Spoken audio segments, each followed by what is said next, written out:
Hi, I'm Saquana Lee, and welcome to Lee's Kitchen. On this edition of What's in Your Pantry, we have up-and-coming YouTube sensation August Davin, better known as the Cooking Papi. And he's going to share with us all of the wonderful things that he has inside of his pantry. So, without further ado, let's welcome our guest, August. Hello, August, and welcome. Hey, how are you? I am well. How are you?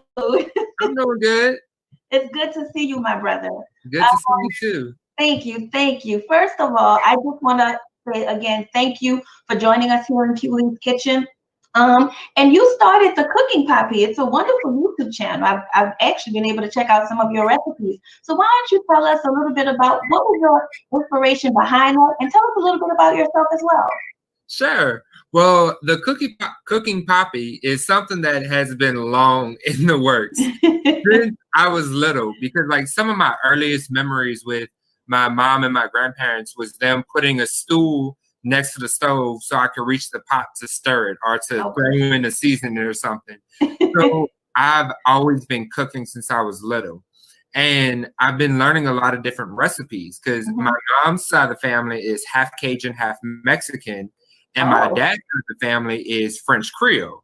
So wow. I'm in some good Southern Louisiana foods, but I'm learning, Latin Caribbean food, Mexican food. So I'm learning all kinds of dishes. Just growing up in my family. And so I've always cooked. Even my first job was in a restaurant as a sous chef. And when the quarantine for COVID-19 started, I wasn't working. Well, I was working virtually. So I had more time at home. I wasn't going out. So I started cooking more. I said, hey, why don't I start recording these videos? So I took my iPhone, started recording videos, learned how to edit real quick, and just started posting videos online. And then I saw, family and friends just sharing. And they're like, oh, I remember when you made this. This is so good. Now I have the recipe. And so I just started going. And that's really what inspired me. Cooking and also making people happy, because I just love to smile. I love to see people excited, and then seeing them excited about my food just makes me happy. So that was a big inspiration. Just start putting some of my passions out there in the world. And believe me, cooking does make people happy. Yes. And eating makes everyone else happy. Exactly. Now, you shared a little bit with us about your background in your family, and that kind of gets me to a little better understand why you keep the 5 essentials you have in your pantry. So why don't you tell us a little bit about your 5 essentials and why are those must-haves for your pantry? Okay. All right. Well, definitely my first essential, I have to say, is Cajun seasoning. Now, most people in the world may know it as Tony Chachere's, but Cajun seasoning is a must in my kitchen. It's definitely an all-purpose seasoning. It has salt, red pepper, onion powder, garlic powder, and I use it in so many recipes. And nearly everybody in South Louisiana uses some kind of Cajun seasoning. The one I have is a locally made brand called Boudreaux's. Boudreaux's? Yes. Okay. And that's locally in Dallas? Local in South Louisiana. I actually had my mom ship me a box of 5 when I'm running from. But there's all kind of different Cajun seasonings, and nearly in any Louisiana style recipe, whether it be gumbo, red beans, etouffee, you're gonna need Cajun seasoning. And so I always make sure I'm stocked up on it, and it adds such a good and unique flavor. Yes. That is just almost indescribable. It has a little kick, but it's not too spicy. It has your salt, but it's not overly salty. It's just a perfect blend of things. And like I said, Cajun seasoning is so versatile. It could probably almost be used in any dish. Enough to save any dish. Cajun seasoning is just amazing. But another all-purpose seasoning that I use is Goya adobo seasoning. Yeah, now that one's new to me. It's new. And I always use the one with pepper in it, because they do have one that comes without pepper.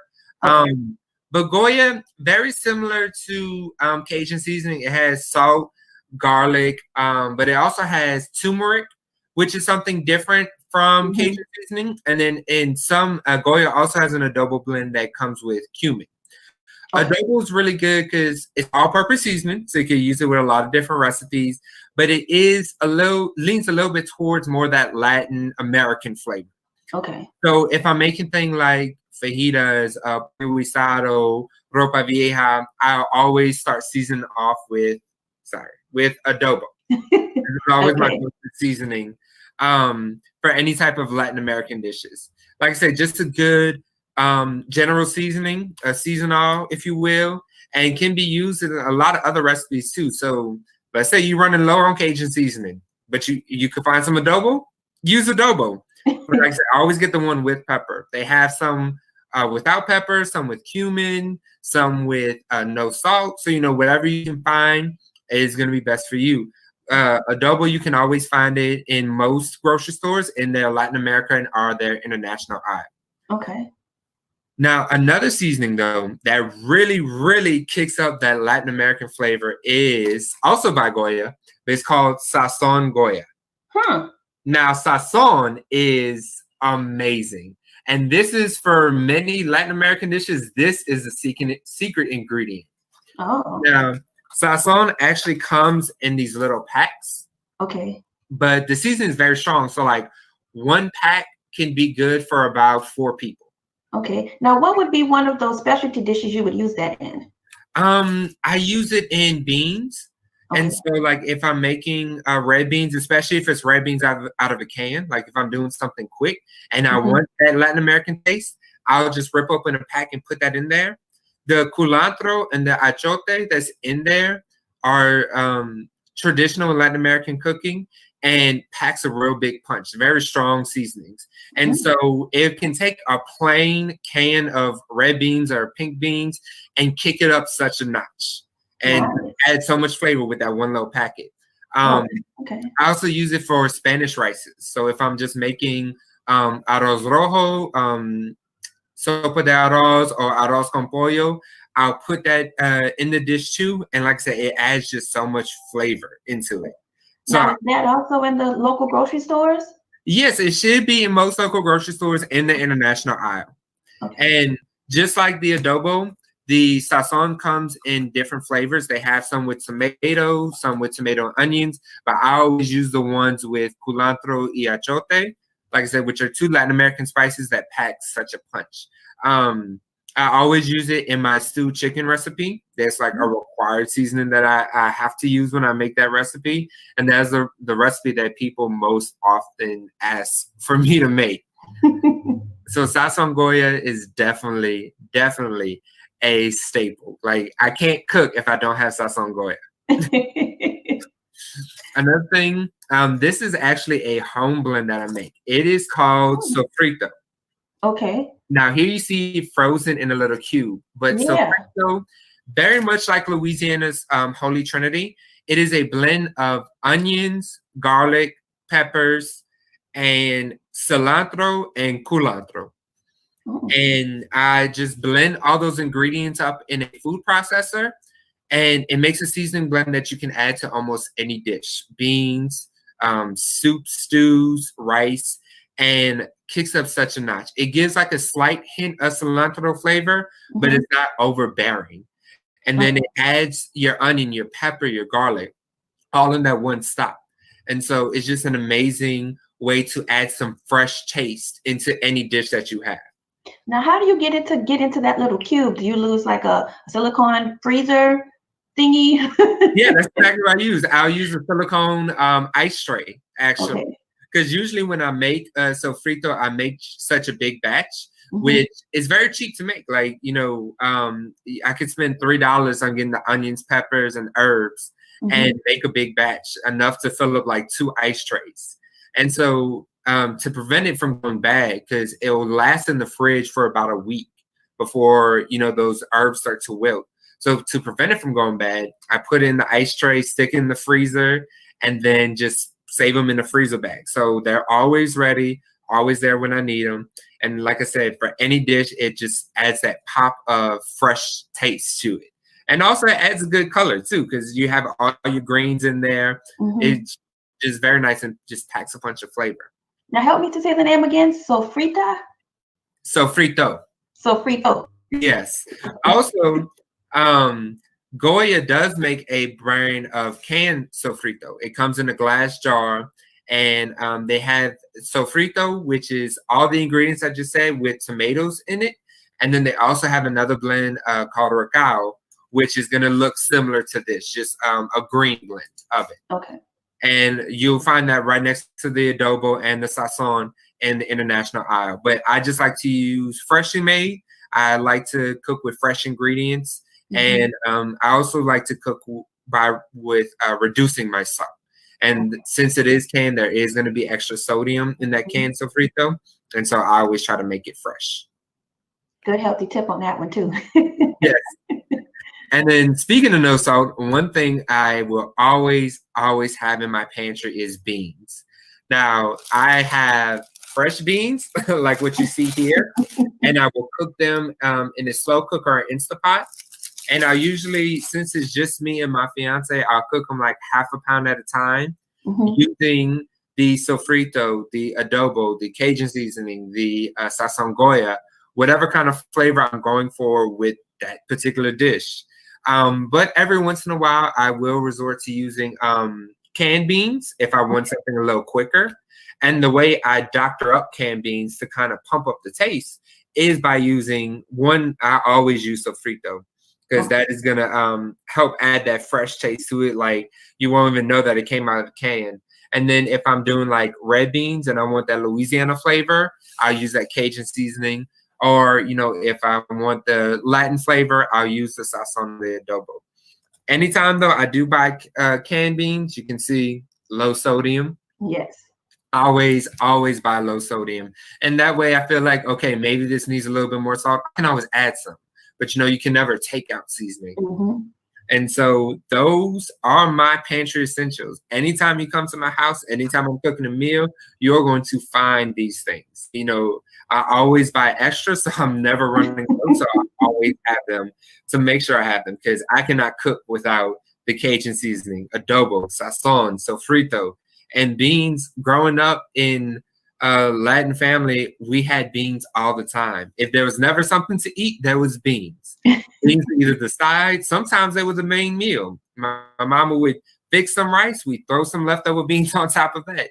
And so I always have beans. They're a real quick add-on to many dishes, a real quick meal. If you know, say like you got off of work late, toss some beans up, that's your meal. Yes, quick meal, easy meal, and a very tasty one at that. Exactly.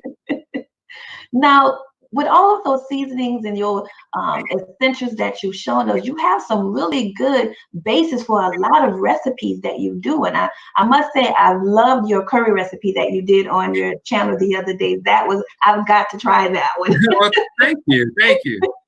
So why don't you tell us a little bit about what your favorite recipe is that you've either tried yourself or that you've created using some of the seasonings you have? Yeah. One of my favorite recipes that I've tried kind of when I first started cooking on my own was actually Rachel Ray's spicy shrimp spaghetti.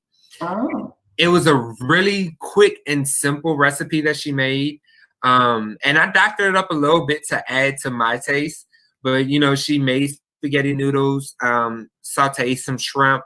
I think she used garlic and parsley in it, but I added some Cajun seasoning to give it just that little kick that I wanted, and some red pepper flakes, and, you know, sauteed that shrimp. And then in that same pan, she made like a sauce with olive oil and anchovies. And I was a little hesitant because it's like, I don't like anchovies.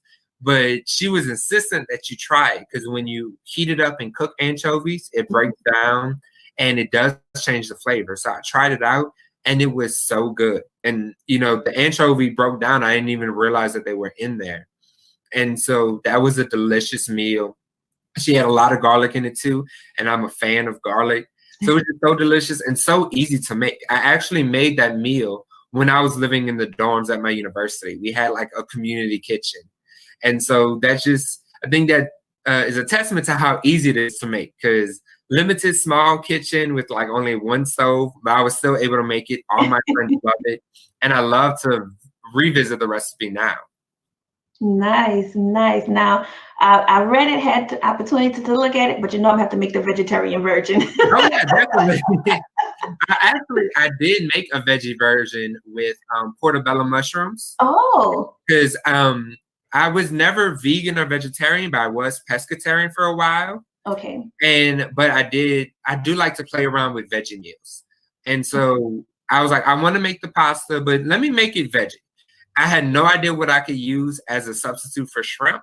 So I was like, let me try portobello mushrooms. I cut them up, sauteed them, and they still kind of gave that meaty texture. Okay. And I seasoned it with Cajun seasoning too, and it came out delicious. On everything. Yes, and it still came out delicious. So well, you have to show us that one day. Yeah, I definitely do have to recreate that. Yeah, that was nice. And see, I never would have thought about actually using portobello mushroom. I would have probably tried to find or make my own meat substitute, but I never thought about using portobello mushrooms. That's actually a pretty interesting idea. Yes, it came out very good. Portobello was always like my go-to before I discovered like the meat substitutes and like the creative ways to make meat substitutes. Because I have always tried to reduce the amount of processed food I eat. Right. And so, but before I discovered all these, recipes to make substitute meats, I was like, I'm gonna go get some portobello mushrooms. And that was always like my go-to substitute for meat. Well, August, I want to thank you for joining us during this time. I really appreciate it. I really wish you much success with the Cooking Papi. And for all of our viewers and sous chefs out there, if you're looking for a place to get new recipes, how-tos, and just learn about different traditional styles of cooking and non-traditional styles of cooking, be sure to check out his YouTube page, like it, and be sure to subscribe so you won't miss out on any of those videos. August, again, I want to thank you. I see that you're wearing your Phi Beta Sigma shirt, the best fraternity ever. The best. And the only fraternity constitutionally bound to Zeta Phi Beta Sorority Incorporated. Again, my brother, thank you so much for joining us. Do you have any last comments you'd like to share with our viewers? Well, I definitely want to say to you, thank you for inviting me. I'm so excited to be here. And especially having a newer channel, I'm just so excited to reach a brand new audience. And for the audience watching, I definitely want to encourage you, if you ever were nervous or scared to start cooking or to try a new recipe, just go ahead and try it. Don't worry about messing up. I can say for me, I probably had more dishes I had to throw away than those that actually got to be cooked because I overseasoned or I burned something. But don't be scared. The first step is getting in that kitchen and turning the stove on. After that, it's all you. You got it, baby. So just go ahead. Don't be scared. Turn that stove on and start cooking. Whatever you do, I promise, it's going to come out delicious. And on that note, that's right, baby. Again, August, we thank you. We thank you for having and for joining us today. And for all of the viewers out there, remember, we're going to have another video on next week for What's in Your Pantry. Well, our special guest will share, of course, the secrets of what she keeps in her pantry. But stay tuned to find out more. And again, always remember, I want to thank you for joining us. But remember to take care of your mind, your body, and your soul. See you next time.